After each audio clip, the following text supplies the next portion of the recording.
Muhammad could not have known these facts about human development in the 7th century because most of them were not discovered until the 20th century. This is a leech, and this is the human embryo about 23 days. I think you have to agree that the similarity between these structures is amazing. The key word in both is al-Ghaib. At this stage is known to no one except Allah. The rapid growth and dramatic changes which occur after the bones have been clothed by muscles have been mentioned in the Holy Quran 1400 years ago. Surah 79, Ayah 32 states, also in the context of creation, and the mountains hath he firmly fixed. Similar mention of mountains is found in several other surahs. It is permissible to interpret this to imply that mountains are rooted and that modern geophysics has established deep crustal roots for the axial parts of mountain systems at converging plate boundaries. We need research into the history of early Middle Eastern oral traditions to know whether, in fact, such historical events have been reported. If there is no such record, it strengthens the belief that God transmitted through Muhammad bits of his knowledge that we have only discovered for ourselves in recent times. 1,400 years ago, when the world was immersed in darkness, the Quran was revealed, which brought light to a beleaguered world. And whereas the earlier books came with many scientific mistakes due to the hand of man having delved into them, the Quran had none of these contradictions.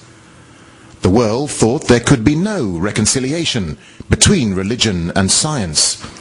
But the Quran mentioned many scientific facts in great detail, like how a human being developed in the mother's womb, and described other scientific facts which amaze the world's renowned scientists and scientific community.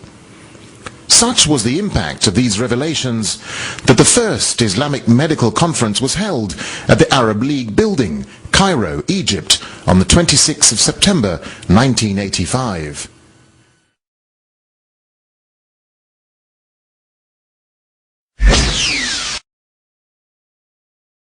The Quran on Embryology. Professor Keith Moore is one of the world's prominent scientists in the fields of anatomy and embryology, and is the author of the book entitled The Developing Human, which has been translated into 8 languages. The book is considered a scientific reference work and was chosen by the Special Committee in the United States as the best book authorized by one person. Dr. Keith Moore is the professor of anatomy and cell biology at the University of Toronto in Toronto, Canada. In 1984, he received the most distinguished award presented in the field of anatomy in Canada, the JCB Grant Award from the Canadian Association of Anatomists.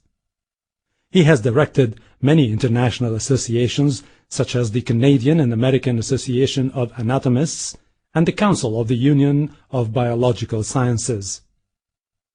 Let's now listen to what Professor Keith Moore has to say about the revelations found in the Quran 1400 years ago, and what science has only recently been able to find out through detailed investigation. In the 1940s, Professor Streeter of the Carnegie Institute of Embryology in Washington, D.C., proposed a system for classifying the stages of human development. His system arranged human embryos in 23 numbered stages based on their differences in appearance. The Carnegie system of classification was used around the world until the 1970s, when a more refined system was proposed by Dr. Ronan Arali of the Carnegie Institute of Embryology, now in San Diego, California. Intensive studies of the Quran and Hadith in the last 4 years have revealed a system for classifying human embryos that is amazing, since it was recorded in the 7th century A.D. Although Aristotle, the founder of the science of embryology, realized that chick embryos developed in stages from his studies of hen's eggs in the 4th century B.C., he did not give any details about these stages. As far as it is known from the history of embryology, little was known about the staging and classification of human embryos until the 20th century.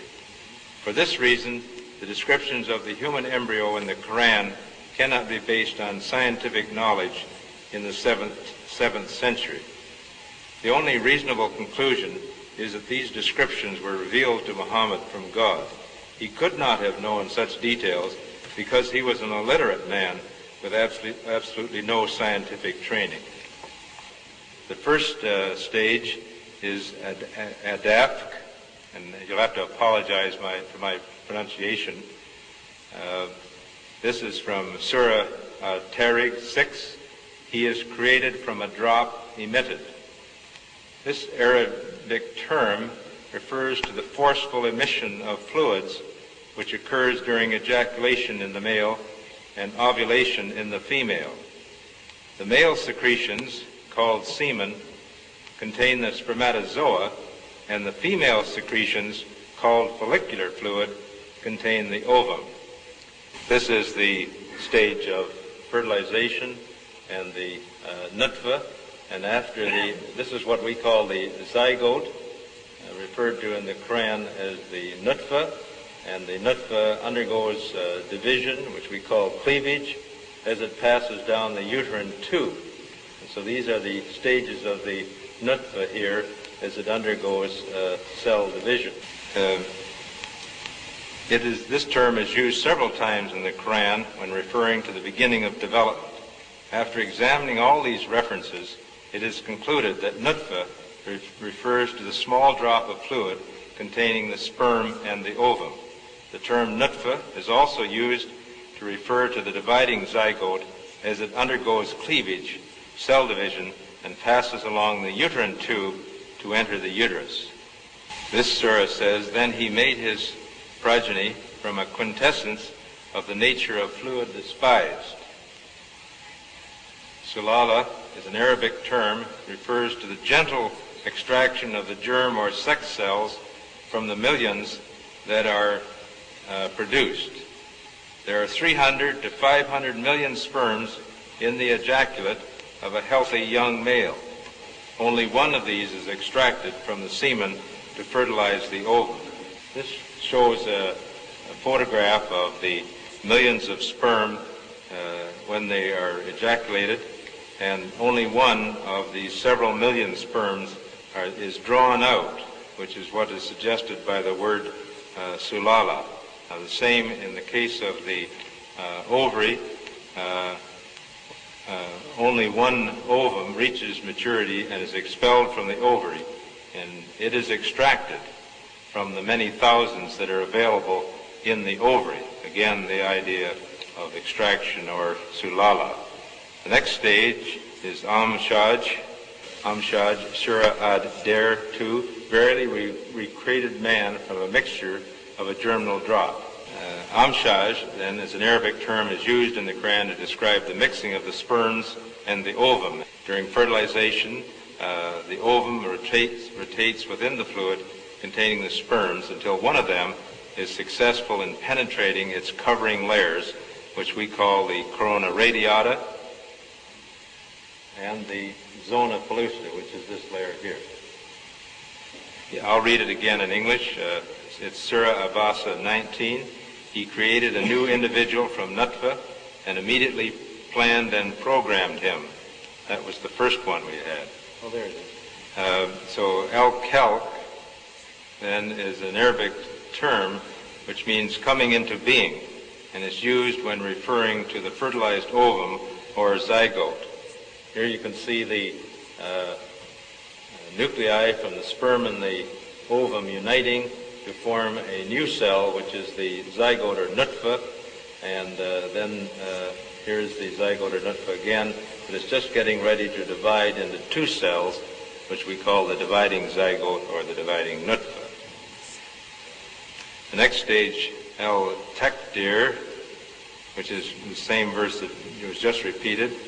This Arabic term means the determination of characters, and appears to refer to the fact that from the beginning the zygote or nutfa contains genetic factors in the chromosome, contain the genes which determine the color of the future person's eyes, hair, and skin, and all its other characteristics, such as the appearance of the face